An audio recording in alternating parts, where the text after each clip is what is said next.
Assalamualaikum warahmatullahi wabarakatuh. Alhamdulillahirabbil alamin. Wassalatu wassalamu ala asyrafil anbiya'i wal mursalin sayyidina wa maulana Muhammadin wa ala alihi wa sahbihi ajma'in. Amma ba'du. Yang terhormat Romo Kiai Haji Muhammad Idris Jamaluddin beserta Ibu Nyai Hajah Mirmah Falasifah selaku pengasuh Pondok Pesantren Al-Muhibin Putri. Yang terhormat Bapak Dr. Hanifuddin Mahdum dan Ibu Dr. Khairatul Idawati selaku pencetus pasti aksi literasi.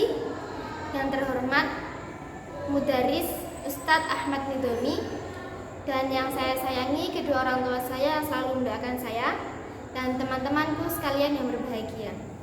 Perkenalkan, nama saya Husnul Khotimah dari kelas 6 Madrasah Diniyah Pondok Pesantren Al-Muhibin Putri akan menjelaskan tentang hikmah poligami dalam Islam.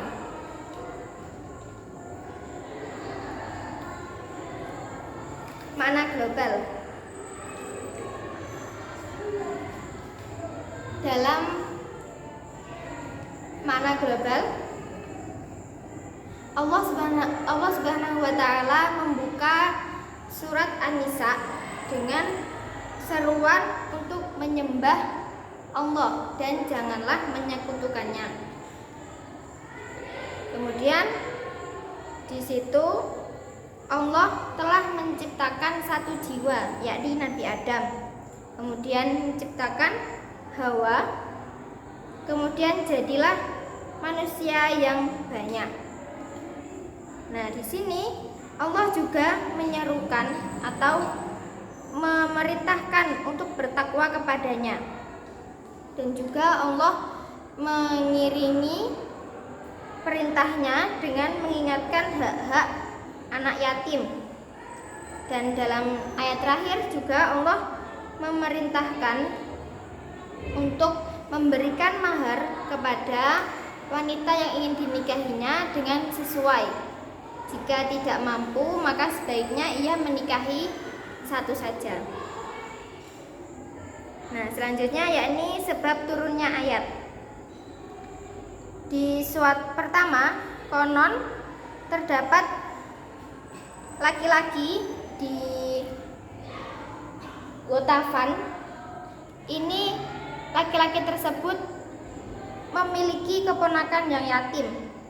Laki-laki tersebut membawa hartanya anak yatim yang sangat banyak. Nah, di sini setelah anak yatim beranjak dewasa, dia meminta hartanya untuk diberikan kepadanya. Namun laki-laki tersebut menolak. Kemudian hal ini diadukan kepada Nabi Muhammad. Nah, yang kedua, kemudian dari kejadian tersebut turunlah ayat Al-Baqarah ayat An-Nisa ayat 6. Nah, kemudian diriwayatkan dari Aisyah, dia berkata kepada seorang laki-laki yang ingin yang merawat anak yatim, di mana dia mempunyai nama baik, kemudian dia ingin menikahinya, tetapi dia tidak mampu dalam memberikan mahar yang semestinya diberikan kepada orang lain. Nah, dalam hal ini turunlah ayat wa in khiftum ala tuqsitu fil yatama. Nah, di situ kemudian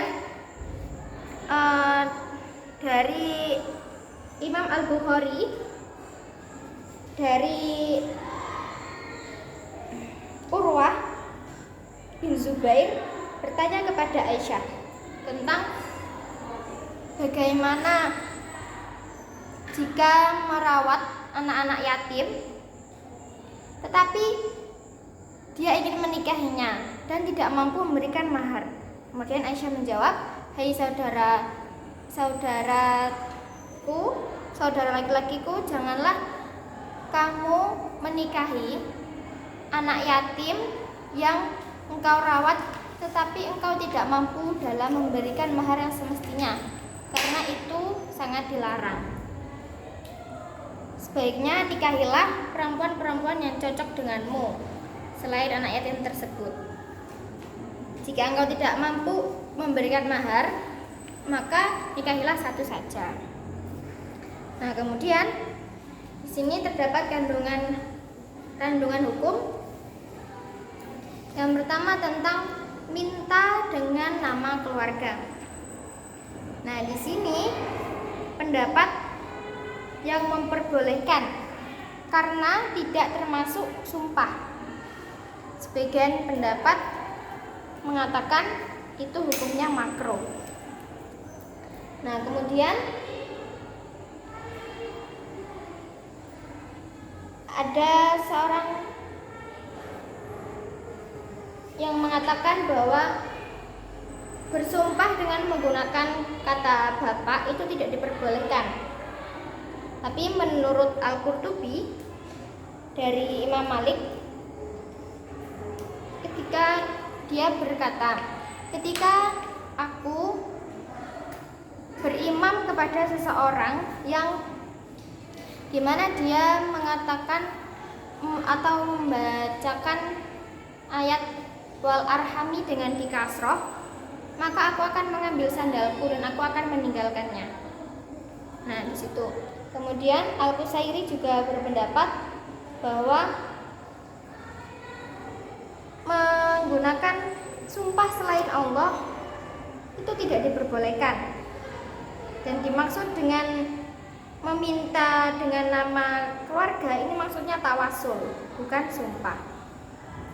Nah, selanjutnya yakni ulama sepakat yakni tentang kapan harta itu diberikan kepada anak yatim.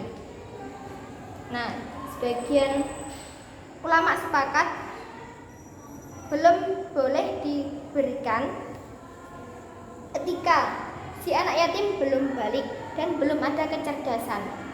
Nah, ayat ini ada dua pandangan. Yang pertama, anak yatim yang dimaksud itu adalah majas. Yang kedua, anak yatim yang dimaksud itu adalah anak kecil yang belum balik. Nah, selanjutnya yakni perintah kawin. Apakah kawin itu diperintahkan? Nah, di sini jumhur ulama mengatakan hukumnya ialah menikah itu mubah. Nah, menurut mazhab Zahir itu hukumnya wajib karena terdapat ayat yang menunjukkan perintah. Maka kalau perintah berarti hukumnya wajib. Tapi menurut Fakhrul Razi itu dalam hal ini tidak menentukan atau membahas tentang wajib atau sunnahnya menikah. Nah, selanjutnya di sini ialah tentang hitungan masna sulasa waruba. Nah, menurut ahli bahasa, masna wa sulasa waruba itu artinya hanyalah kalimat hitungan. Nah, di sini menurut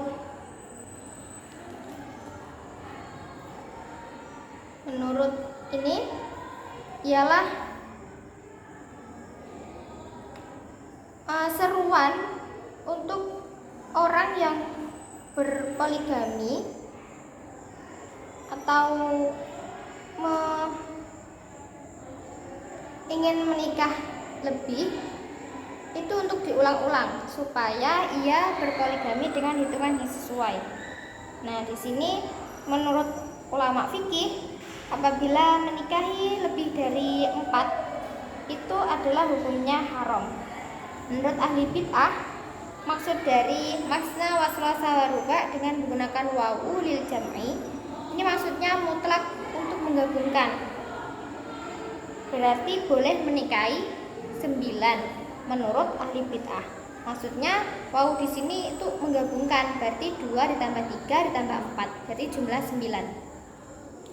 Tapi menurut pengarang kitab Tafsir Ahkam ini, Imam As-Sobuni itu mengatakan bahwa menikahi lebih dari 4 itu hukumnya haram.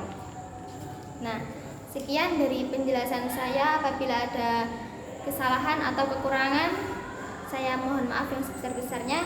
Wassalamualaikum warahmatullahi wabarakatuh.